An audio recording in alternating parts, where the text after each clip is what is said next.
Is Spotify blocking your private podcast feed for your community?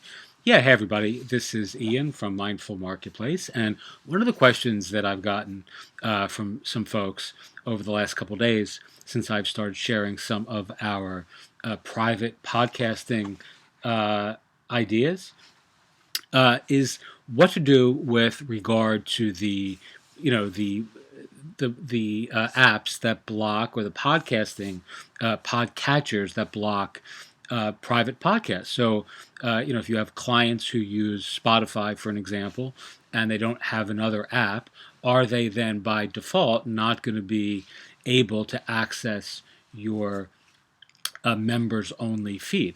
And the answer is, if you're using something like transistor.fm, is no. They can actually access your private feed, your members only audio content.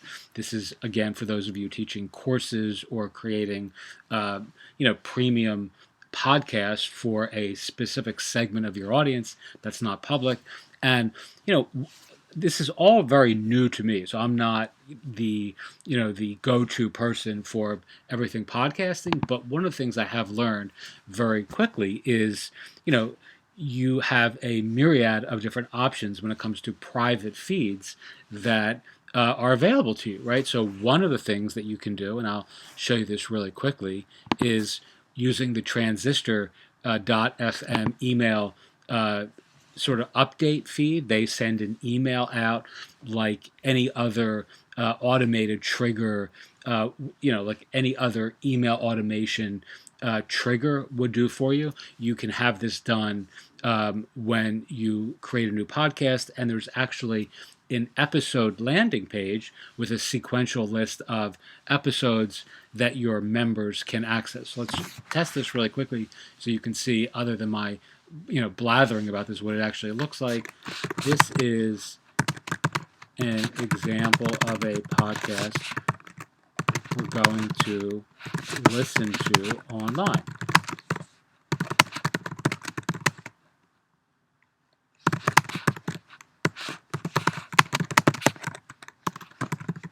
All right, so if you have a client who's got a Spotify account, doesn't use, let's say, Apple Podcast, the app, and tells you they can't subscribe because Spotify doesn't support private podcasts, you would just use this workaround, right? So, and it's not even really a workaround; it's actually quite elegant. So I'm just really quickly creating the episode so you can see what this looks like. And of course, I'm going to delete all this later. This is not a real episode that's going out to the world.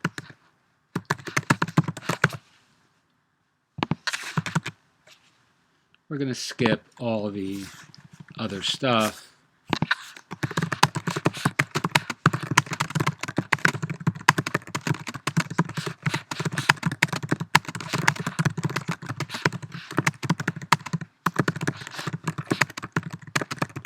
All right, so show notes here, as you'll see in a moment. This is also on the landing page.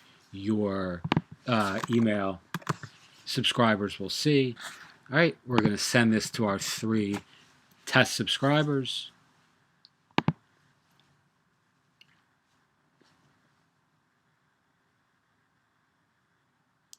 And that's been done. The email is being processed.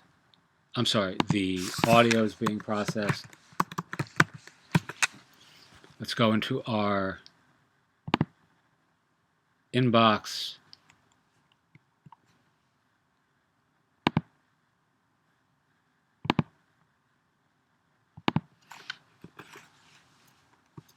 And in a moment, we should have an email from Transistor notifying notifying us that a new episode has been published, and this episode I want to show you will be available on a landing page like this.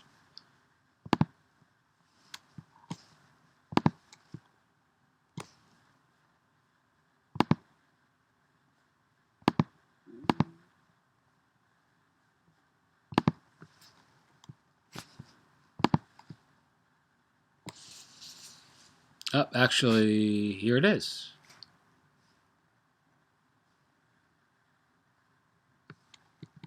Nope, no, it's not. Here it is. Okay, new podcast episodes available. This is an example of a podcast we're going to listen to online for folks who use Spotify, for example. Here is the email.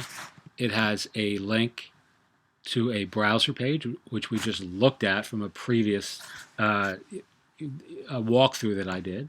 And here's how you would listen to this on your favorite podcasting listening app. But as we just discussed, we're assuming for this use case that this particular user has an app that they prefer that doesn't support private podcasting. So we're just going to go here, and here is that episode.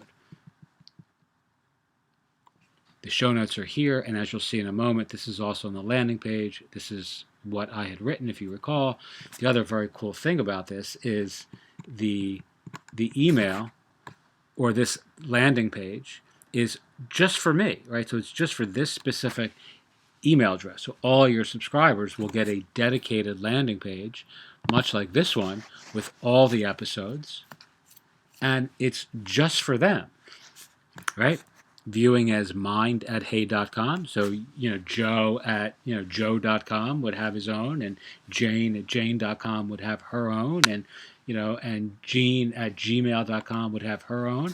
The other really nice thing about this is there is a sequential, or let me say it this way. There is a completion metric, or a metric which tells your listeners, your clients, whether they've seen or listened to one of the audios already. So you can see this one here has been listened to, but these are all unheard, right? So there is actually this LMS like functionality to this, where you're actually helping your subscribers recognize which of these they have yet to listen to and which have been listened to already, right? As you can see, this is the only one on the list that's been listened to, but you can also curate these by, show unlistened to episodes only, right? It's all very cool. This is all being done with Transistor, and I really highly recommend them. There are other options here as well. You can do something like this using card and protecting, creating a private, like a page, a landing page that has nothing but your podcast, and it's protected either by the card, CMS, right? So you can just input a password that you give to your audience, and then have them access it through a browser that way. Of course, there's a shit ton of other options here, but this is just a really elegant one because it's all handled through through Transistor, and it's just all done auto magically. You don't have to do anything else. So you're really getting this, really beautiful solution as part of your Transistor account. Okay, as it pertains to private podcasting. All right. Check out Transistor below if you're interested. If you sign up for them using our Mindful Marketplace affiliate link, send me an email, hi@mindfulmarketplace.com. Let me know that you did, and I'll send you some extra free tutorials that will help you make more money with your course content in 2021. Thanks so much for listening, and as always, have a wonderful day.